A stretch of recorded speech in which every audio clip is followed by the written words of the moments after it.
bartered for a rifle by her stepfather. A Lakota chief returned the rifle and kept her safe. The rifle was a Winchester, a good one. Blued barrel, walnut stock, barely a scratch on it, and Hector Dowd had traded his stepdaughter for it like she was a mare with a bad hoof. I know because I was the one who brought it back. Rode into Dowd's yard on a Tuesday early, before the heat had settled. He was splitting wood near the fence line, and he looked up when he heard my horse and went still the way a man goes still when he's done something he knows won't hold. The rifle was leaned against the post beside him. He hadn't even put it inside. I got down, picked the rifle up off the post, handed it to the man I'd brought with me, Chayton, who rode to my left, and I told Dowd in plain English what I was going to say, which was this. His stepdaughter Nora was not a horse. She was not a rifle. She was not anything he had the right to trade away, and she was going to stay in my camp until she decided for herself what she wanted to do and where she wanted to go. And if he had a disagreement with that, he could ride to Fort Laramie and explain to the captain there what transaction he'd attempted to make. He didn't say anything, just watched me get back on my horse. I rode away and I didn't look back, because there was nothing behind me worth looking at. That was the spring of 1876. I was 53 years old. I had been a chief of my band for 11 years, had buried a wife and 2 sons, had signed my name to papers I still wasn't sure were worth the ink, and I had watched the world I was born into get smaller every season like a piece of rawhide drying in the sun. I didn't have room for complicated things anymore. I thought bringing the girl back to camp was a simple act, a matter of what was right. I thought she'd stay a few weeks, find her footing, and move on. I was wrong about that, but I'm getting ahead of myself. Her name wasn't Nora. That was the name Dowd had given her when he married her mother. Her real name was Winona, which her mother had given her when she was born, before the mother got sick, and before Dowd came around with his soft talk and his empty hands. Winona's father had been Oglala. Her mother had been Métis, half French, half Lakota, so Winona herself was a thing the whites couldn't place and the full-bloods looked at sideways. She was 19 years old and had spent most of her life belonging to nobody particular.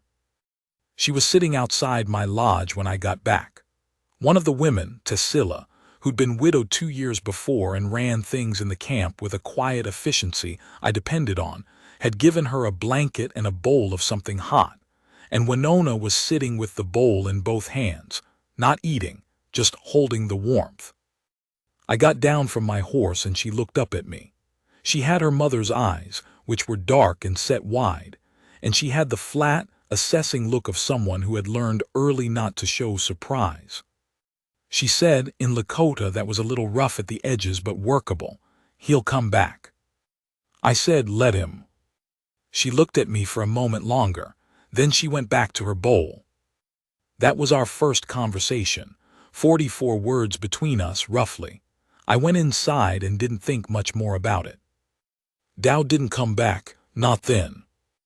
What came instead, about 2 weeks later, was a man named Ferris, Cal Ferris.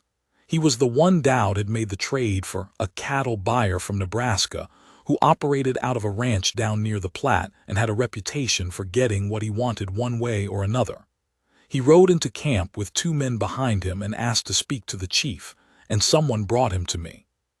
He was maybe 40, broad through the shoulders, with the manner of a man who'd spent his life in rooms where he was the most important person.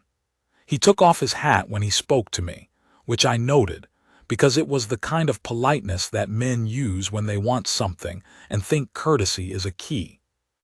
He said he'd paid for the girl and he'd come to collect her. I said there was nothing to collect.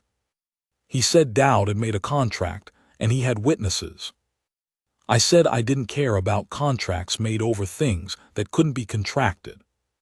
He said he could get the law involved. I looked at him and I said the law was welcome to come out and discuss it. I said I would be here. I said she would be here. I said she would be here because she was under my protection, and any man who tried to remove her by force would be making a decision he'd regret for the rest of his life, however long or short that turned out to be. There was a moment then, the kind of moment where a man decides what he actually is under the bluster. Ferris held my eyes for about 5 seconds. His men behind him were very still. Then he put his hat back on and rode out.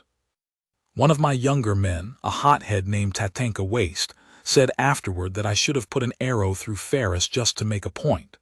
I told him that making a point with an arrow was how you started a war, and I was too old and too tired for a war I didn't need. Tatanka Waste looked disappointed. He was 22. Everything looked like a war to him. Winona stayed. Not because I told her to. I made that plain early. I told her through Tassila, who translated the rough spots, that my camp was not a prison and my protection was not a cage. She could go where she wanted. She could go south to the agencies. She could go north and try to find kin. She could go back to white country if she chose it. She was free to leave from the first morning and free every morning after. She stayed anyway. At first I thought it was only that she had nowhere to go. That was probably part of it. But I watched her over those first weeks, and she wasn't idle the way a person is idle when they're only waiting for something better. She was working. She helped Tassila with the tanning. She learned the camp's rhythms. She was careful and she was quiet, and she watched everything with those wide-set eyes like she was studying a language. She'd always half known, but never been allowed to speak. The other women were cautious with her at first. She was neither one thing nor the other, and in a camp where daily life required trust, that mattered. But Tassila took to her early. Tassila had a talent for seeing what was actually inside a person rather than what the outside suggested, and once Tassila made her position known, the rest followed in time. I mostly kept my distance. I had a camp to run.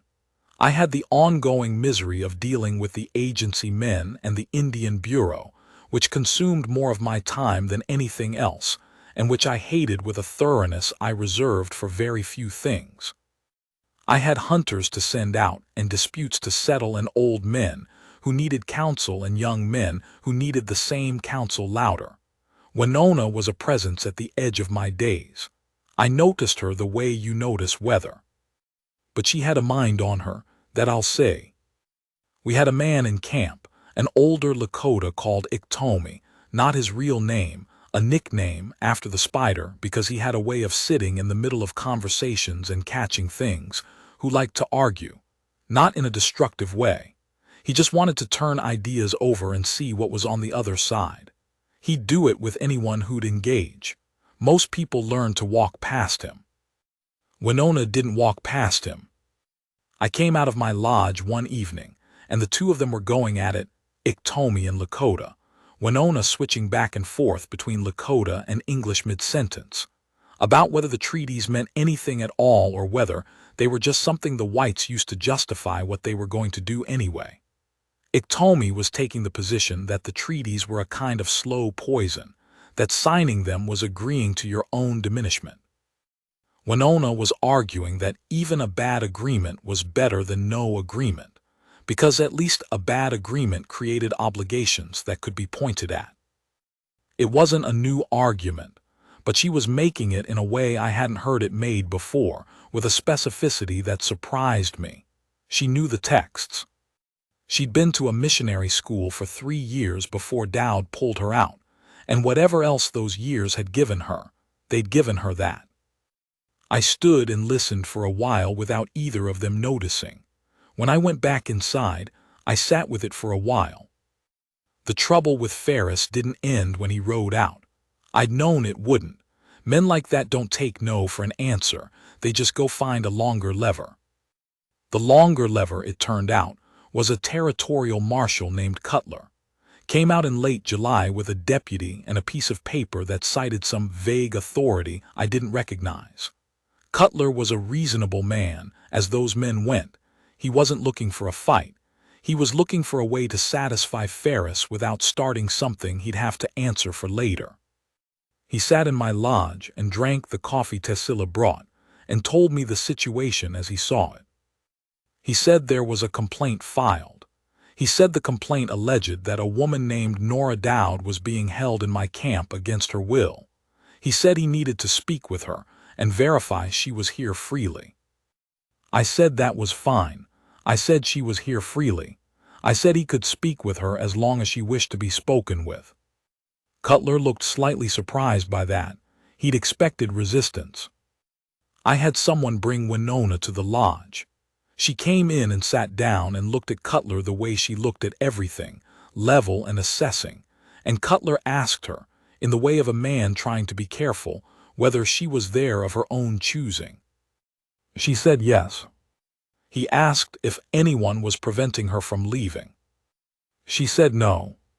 He asked if she wanted to leave.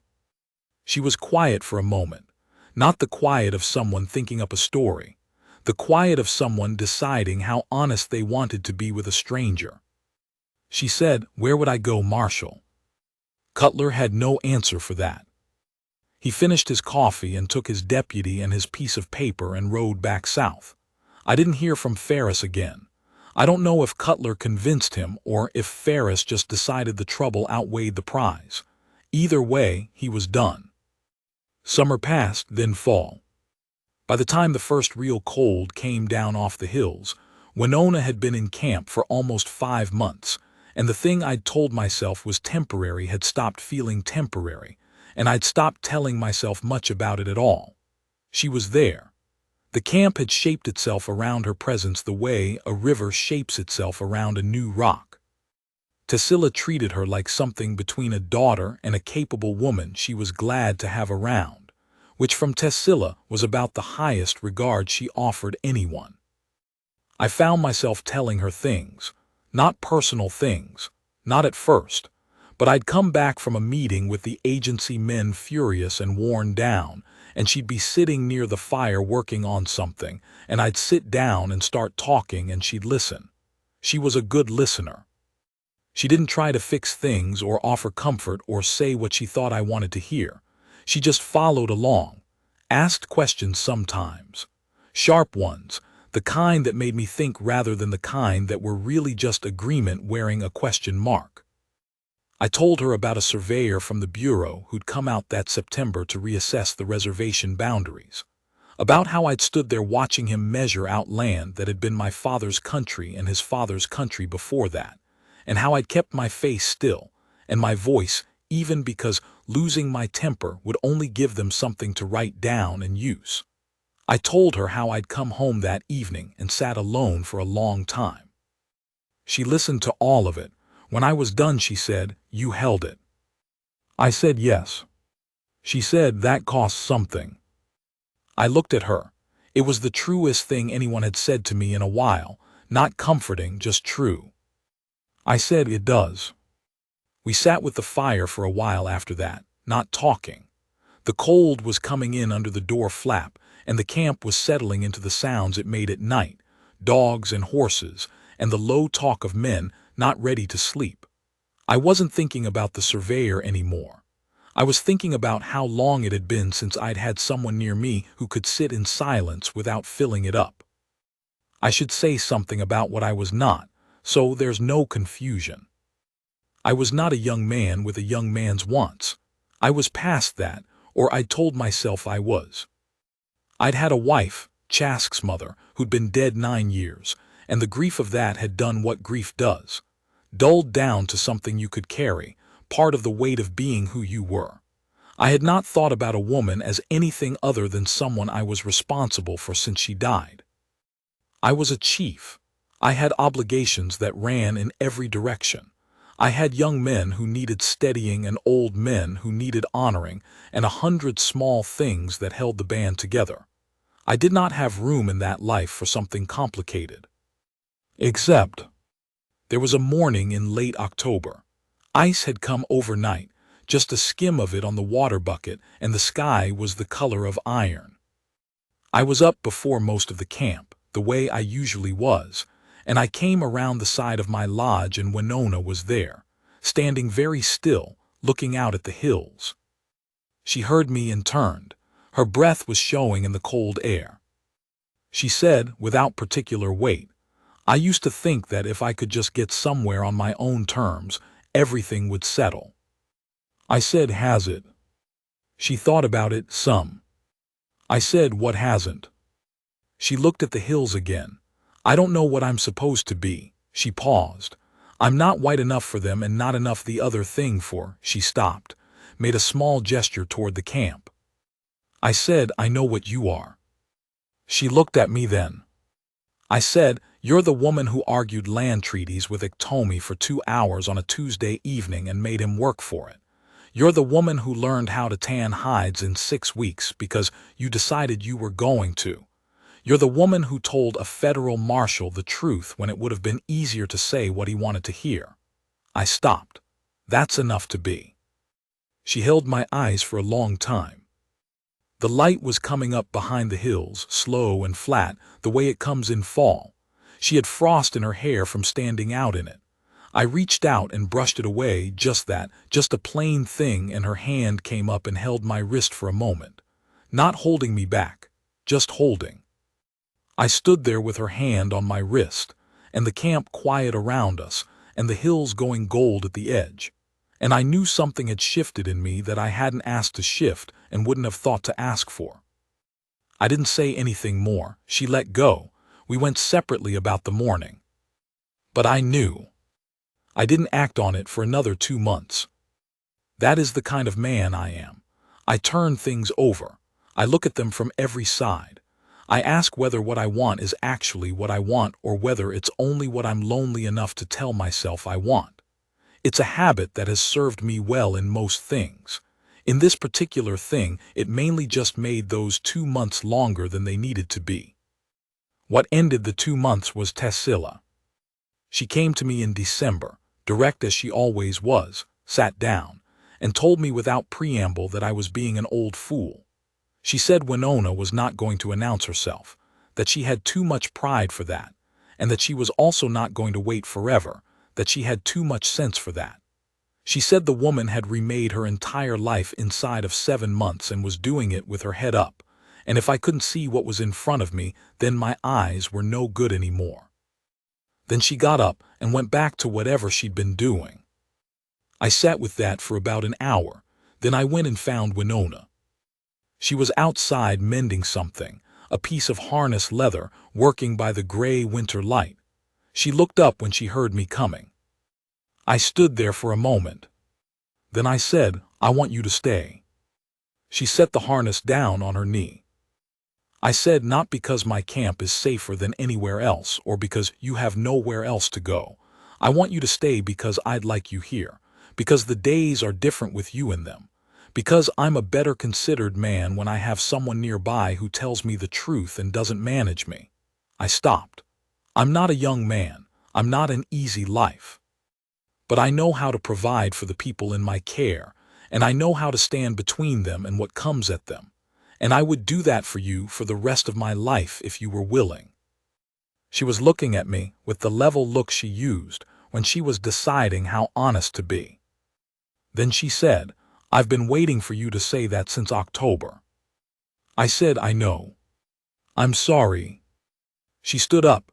She came to me and put her hands flat on my chest, and I put my arms around her, and she turned her face against my neck. She was warm despite the cold and solid, and she was trembling just slightly, not from cold. I held her. The camp moved around us, ordinary life, dogs and horses and children and smoke, all of it going on the way it always did. I thought about the Winchester rifle sitting against Hector Dowd's fence post in the early morning.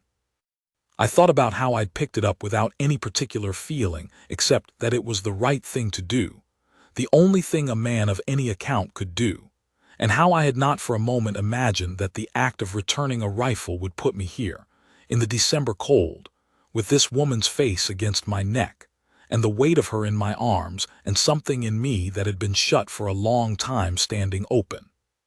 We were married in the spring. Tassila ran the ceremony with the brisk satisfaction of a woman who had been right about everything and intended for everyone to know it. Iktomi gave a speech that lasted 40 minutes. I don't know what it was about. I wasn't listening. I was looking at Winona. She was wearing something she'd made herself over the winter, worked leather and beadwork, and she had her hair down the way she wore it when she was comfortable, and she was looking back at me with the wide-set dark eyes, and that level look that I had come to understand was not blankness. It was attention. She was paying attention to everything always. What she saw when she looked at me, I can only tell you what she said, which she said later that night quietly, when the celebration had worn down and we were alone. She said, "You know what I thought the first morning I saw you, when you came back to camp and I was sitting outside your lodge?" I said, "What?" She said, "I thought, there is a man who knows exactly who he is." I said I wasn't sure, that was always a good thing.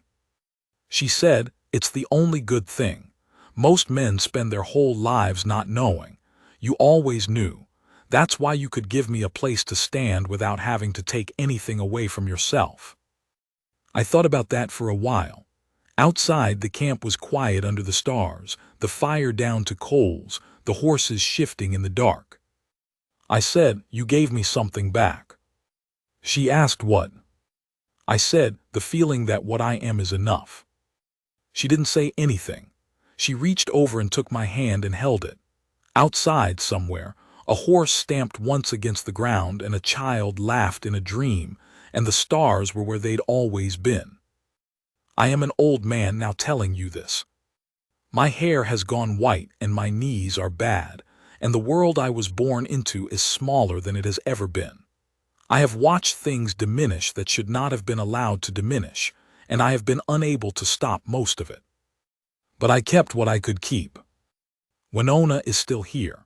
She is at the fire right now as I sit and tell you this, and she is working on something, the way she is always working on something. And every now and then she looks over at me the way she looked at me that October morning in the frost, paying attention, seeing what's there. And I am still, after all this time, the man who rode out one morning to return a rifle because it was the right thing to do. That is who I am. She knows it, that is enough. That has always been enough.